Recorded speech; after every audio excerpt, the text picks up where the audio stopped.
भगवान् सम्मा सम्बुद्धो विज्ञाचरण संपन्नो सुगतो लोकविदु सत्त्वपन्नाचरे बुद्धा अहं वन्दामि सर्वदा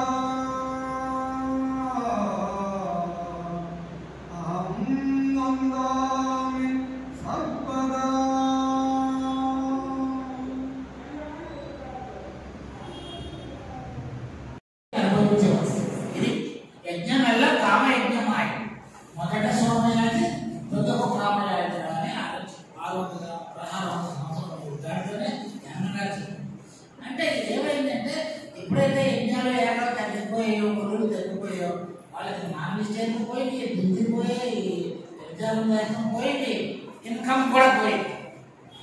సో అది ఫస్ట్ వాళ్ళకి గ్లైడ్స్ అది వాళ్ళకి అక్కడ దెబ్బకొట్టండి దెబ్బకొట్టడానికి మిగిలిన ఏంటి దానికోసం ఏ విధంగా మన ఆచరణలో బౌద్ధాన్ని ముందుకు నడిపించాలన్నదే దాని పక్కన అదేవిధంగా బాబాసాహెబ్ అంబేద్కర్ గారు కూడా మనకి ఒక నిర్దేశకత్వం చేశారు. అదేవిధంగా ఆయన బౌద్ధ ధర్మదీక్ష స్వీకరణ సమయంలో 22 ప్రతిజ్ఞలను మనకి అందించారు.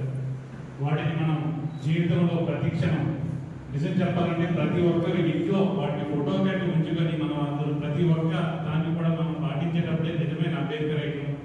ఈ మధ్య చాలా మంది అంబేద్కర్ రైట్లు నేను చూస్తున్నాను. వాళ్ళందరూ ఒక పక్క అంబేద్కర్ జెండా పడతారు, మరో పక్క సినిమా యాక్టర్కి పాలాభిషేకాలు చేసుకుని తిరుగుతారు. మరి అదేమంటే అంబేద్కర్ మనం నాకేది తెలియదు. అంబేద్కర్ గురించి మనం చేసేటప్పుడు తప్పనిసరిగా బౌద్ధ స్వీకరణ జరిగి లేదా బౌద్ధ ఆచరణ లేని అంబేద్కర్ మనది అది ఒకటి వల్ల అలాంటి అంబేద్కర్ నుంచి మనం జాగ్రత్తగా ఉండాలి.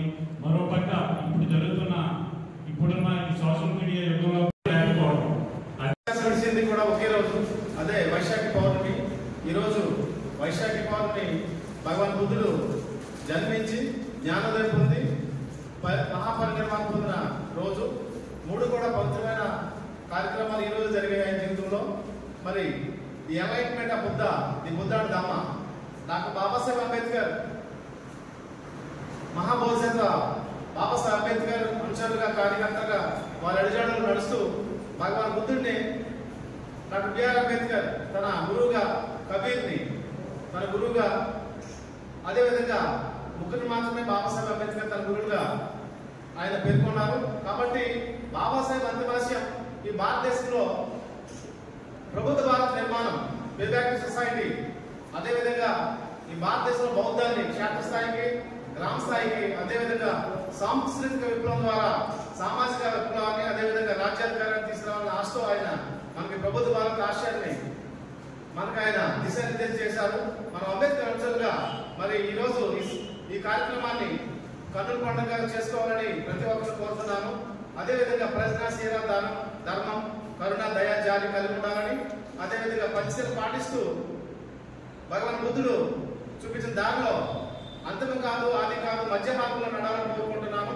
మరి ఈ కార్యక్రమాన్ని నిర్వహించినటువంటి సోదరులు Buddhist society of India Srikakulam జిల్లా ప్రెసిడెంట్ గారు సోదరులు బుడ్డకల్ కృష్ణ